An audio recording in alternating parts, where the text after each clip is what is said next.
7월 7일 오후 6시 50분입니다. 오늘은 아버님 생신이어가지고 가족들과 모여가지고 밥 먹고 차도 마시고 낮잠도 좀 자고 짧았지만 낮잠도 좀 자고 그렇게 보냈던 하루였습니다. 궁금해하지도 않고 묻지도 않는데 영상 전에 이렇게 이야기를 하는 이유는 제가 찍은 영상을 거의 다시 보진 않거든요. 민망해서. 그런데 한번 보니까 너무 진지한 표정, 너무 뭐라 할까요, 딱딱하다고 할까요, 무겁다고 할까요, 별것도 아닌데 그래가지고 좀 부드러울까 싶어가지고 묻지도 않은 제 사생활을 간단하게 한번 말씀드려 봤습니다. 하지만 오늘 또 말하고자 하는 주제는 좀 딱딱해요. 이런 주제들은 이미 우리 대한민국의 우익 지식인들의 어떤 영상이나 책, 어떤 자료 이런 곳으로 이미 세상에 뿌려져 있는 것들을 제가 어떻게 보면은 그런 어떤 지식의 세례를 받은 거죠. 받고 이게 부분 조합해서 제 머릿속에 또 재정리하는 과정에 있습니다. 그래서 이미 알고 있는 분들은 별 재미가 없겠고, 그래도 혹시나 조금이라도 도움이 되는 분들이 있을까봐, 또 그리고 제가 스스로 공부를 정리하기 위해서 이렇게 영상으로 남겨보는 거니까 그렇게 생각하시고 봐주시면 되겠습니다. 제목을 정하진 않았는데 가상의 제목을 국가 해체라고 정해봤습니다. 국가 해체 또는 국가를 해체하는 자들, 뭐 이렇게 한번 정해보겠습니다. 사회주의자들, 저는 뭐 사회주의라는 표현도 뭐 비슷하지만 공산주의를 좀 세련되게 표현하는 것일 뿐이라고 생각합니다. 그 사회주의자들은 복지사회라는, 복지라는 용어 뒤로 숨어들었습니다. 그것은 비단 대한민국에서 뿐만이 아닌 세계적인 추세였습니다.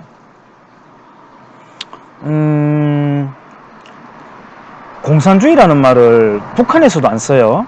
그 다음에 대한민국에서는 더더욱 안 쓰죠. 특히 대한민국에서는 얼마 전에 그런 일도 있었지만 자기를 보고 공산주의자라고 하면은 고발까지도 하고 굉장히 발작적인 정세를 보여요. 그만큼 뭔가 오히려 자기들이 그런 데에 대해서 알러지적 반응을 보이는 거죠. 그런데 이거는 진지전으로 잘 알려진 안토니오 그람시의 전술에 따른 것입니다. 혹시나 모르는 분들을 위해서 부연 설명을 하자면, 이 안토니오 그람시라는 사람은 1891년에 이탈리아의 사르디아라는 섬에서 태어났습니다. 그리고 이탈리아 공산당의 창건자입니다. 머리가 좋았는데요, 84조로 된 이탈리아 헌법을 모조리 암기해버린 천재입니다. 이 사람은 무솔리니가 정권을 잡자 반파시스트 운동을 벌이다가 검거가 되어가지고, 이때 그 사람의 나이가 35살이었는데 징역 20년 4개월 5일을 받았습니다. 20년 4개월 5일. 그 당시 검사의 논고가 이랬는데요, 우리는 이자의 두뇌가 작동하는 것을 20년 동안 중지시켜놔야 된다. 이런 사악한 두뇌를 평생 감옥에 처박아 두지 못하는 것이 안타까울 따름이다. 20년 또 굉장히 큰 형량인데, 무거운 형량인데 평생 감옥에 잡아두지 못하는 게 안타까울 따름이다 라고 말할 정도로 이 사람은 천재적인 두뇌를 가졌나 봅니다. 이 그람시는 선진 자본주의 사회의 지배계급은 물리적으로 인민을 지배하지 않는다 라고 했습니다. 물리적인 힘 대신 이데올로기를 이용한다. 그러나 이 과정에서는 강압적인 하달이 아니라 대중의 동일한 형식으로 이루어진다라고 했습니다. 좌익들이 펼쳐오고 있었고, 그 다음에 지금 펼치고 있는 소위 진지전이 어떤지 아시겠죠? 가장 단적으로 한국 영화계만 보면 알 수 있습니다. 비단 한국만이 아니라 지금의 미국도 마찬가지고, 그전 미국에 있어서도 영화배우 출신인 레이건 대통령, 로널드 레이건이 미국 영화계의 좌경화를 고발하고 커밍아웃하고 나서 정면 대결을 선언한 것에서도 볼 수 있습니다. 자, 그런데 지금의 민노총, 그 다음에 정교조 대부분이야말로 오히려 안토니오 그람시나 진지전 따위를 알고나 있을까요? 정작 그렇게 각 분야, 각계, 각층, 특히 문화예술계에 숨어들은 좌익들의 활동이 축적된 지 한국 기준에서는 87체제를 기준으로 본다면 32여 년 만에 완전히 기득권이 되어버렸습니다. 지금은 586이라고 하죠.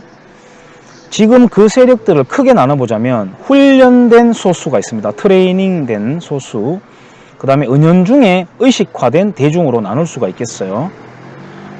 영화계를 예를 들자면은 문성근 씨 같은 사람이 훈련된 좌익이라면 감정적 민족주의에 젖은 정도.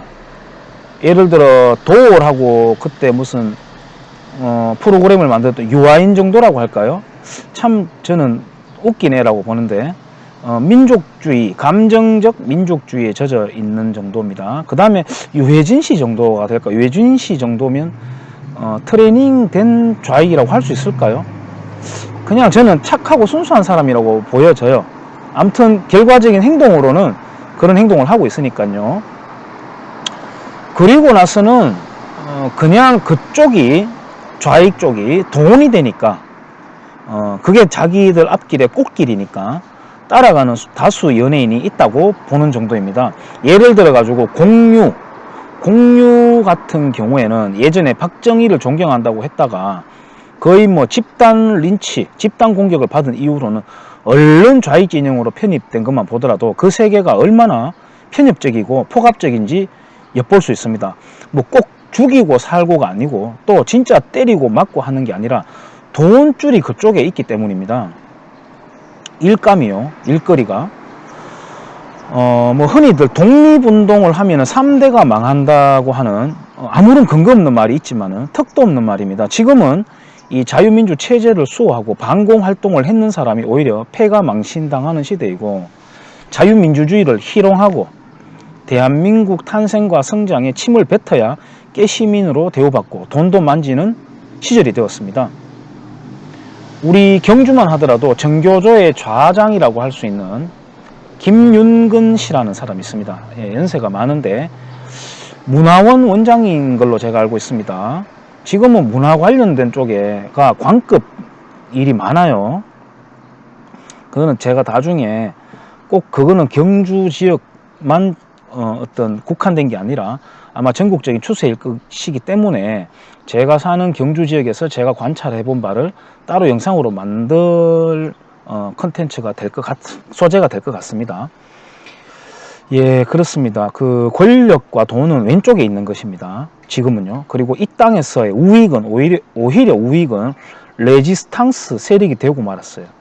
제가 보기에는 더 심해져 가지고 체제가 바뀌거나 아니면 문재인 씨가 말하듯이 그의 버금가는 돌이킬 수 없는 단계 정도로 가버린다면 우익 진영은 이 땅을 떠나 가지고 망명 정부를 세워야 할지도 모를 최악의 시나리오도 떠올리게 됩니다. 물론 그렇게 되지 않도록 지켜야 되겠지만요. 이제 이 좌익들은 패션 좌익이라고 합니다. 패션 좌익. 아주 세련돼 보이고 똘똘해 보이는 좌익들입니다. 돈 벌어가면서 그리고 권력까지 지어가면서 목적을 이루고 있는 중입니다. 어떻든 지금까지로 본다면 그람시의 예측이 적중했습니다. 천재 그람시 예측이. 그 다음에 제가 생각하는 우익은 비겁하고 게을렀습니다. 이렇게 말하는 저는 지금 당연히 우익 진영에 있다고 보고 저는 비겁하고 게으른 정도가 아니라 무식한 바보였습니다. 아무것도 안 했으니까요. 그리고 몰랐으니까요. 지금이라도 이렇게 하는 게 좀 부채의식을 갚을까 해서 하는 거니까. 자, 우리가 과연 반격과 반전이 가능할까요? 세상 오늘 날씨 좋았는데 세상 아무 일 없이 잘 돌아가는데 너 너무 오버하는 거 아니니? 너무 민감하게 생각하는 거 아니니? 라고 생각하는 사람들이 저를 보면은 또라이로 보일 수도 있겠어요. 독약 성분을 알아야지만 해독약을 만들 수 있죠. 그렇듯이 안토니오 그람시 같은 천재적인 전략에서 해법을 찾아야 된다고 생각합니다. 그리고 서양인뿐만 아니라 대한민국에 존재했던 체포되어 가지고 6.25 전쟁 직후에 일어난 발발 직후에 6월 27일인가요? 그 사람이 그때 처형이 되었는데 거물 간첩 성시백이 있습니다. 성시백. 김일성이 그렇게 신뢰했다고 하는 성시백입니다.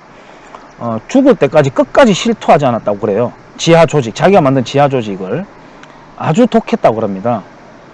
저는 그 성시백이라는 사람을 그때에 뭐 급박한 상황이어서 그랬을 거라고 뭐 사정은 있었겠지만 그 사람을 그렇게 섣불리 빨리 처형할 것이 아니라 끌고 다니면서 끝까지 그 사람이 만들어 놓은 지하 조직 뿌리를 찾았어야 된다고 생각하는데 그것도 저는 좀 미스테리, 그러니까 6.25 전쟁 직전에 군인들을 파티하고 장교들 파티시키고 외출 외박 보내고 이러한 것을 주도했던 세력들을 뭐 우리 친일파 청산하는데 그게 아니라 6.25 전범 재판을 함에 있어서 그 세력들, 남한에서의 그 세력들을 반드시 소탕해야 된다고 저는 봅니다. 그런데 그 성시백이 만들어 놨는 뿌리를 찾아서 분쇄하는 것도 하나의 방법이라고 생각합니다. 물론 지금 물 만난 듯이 커밍아웃 해가지고 설쳐되는 인간들은 당연히 그런 자들이고요. 저는 그런 좌익들은 나부랭이라고 봅니다. 중요한 것은 그 밑에 있는 코어들이라고 생각해요. 예를 들어서 강철 서신으로 잘 알려져 있는 원조주사파라고 하는 김영환 씨를 보면 저는 그 사람이 바뀌었다는 정황을 찾지 못했어요. 인터뷰라든지 어떤 그 사람이 쓴 글이라든지 이런 데서 전혀 그 사람이 바뀌었다는 정황을 못 찾고 있습니다. 그러니까 저는 그 사람을 굉장히 의심하고 있습니다. 그리고 뭐 코어까지는 아니지만 탈북민들 일부에서도 저는 그런 느낌을 많이 엿봅니다. 그 다음에 동아일보에 일하고 있는 주모라고 하는 기자도 저는 늘 그 의심쩍은 눈으로 보고 있긴 해요. 뭐 코어까지 이겠습니까만은. 그 다음에 뭐 남한에서의 요즘 뭐 토착이라는 말이 유행이긴 한데 토착 좌익이라고 할 수 있는 어떤 백낙청 같은 사람들, 그런 사람들이 역할을 저는 하고 있다고 봅니다. 나중에 제가 제가 생각하는 통일관에 대해서 말을 할 때 그 사람들도 언급할 것 같은데요. 그렇게 어쨌든 보고 있습니다. 그리고 드러난 위험 인물로 따지자면은 박원순과 이재명이 문재인보다 훨씬 더 위험하다고 저는 생각합니다. 역시 분리하자면 토착형 좌익들입니다. 이 사람들은. 자, 요약하자면요. 지금 대한민국은 자본주의 원리를 가장 잘 알고 가장 잘 활용하면서 자본주의를 해체해 나가는 사람들. 그 다음에 자유민주제도라는 정치체제 속에서 또아리 틀고 앉아가지고 보호받으면서 자유민주제도를 해체해가는 사람들이 돈과 권력을 쥐고, 다시 말해서 세련된 좌익들의 나라가 되어 있다고 봅니다. 우리 모두가 각자 자리에서 치열한 참호전을 한다는 각오로 뭔가는 해야 합니다. 다시 말하지만 그들이 지금껏 자리 잡아온 그런 방식에서 그들을 분쇄할 해법도 있습니다.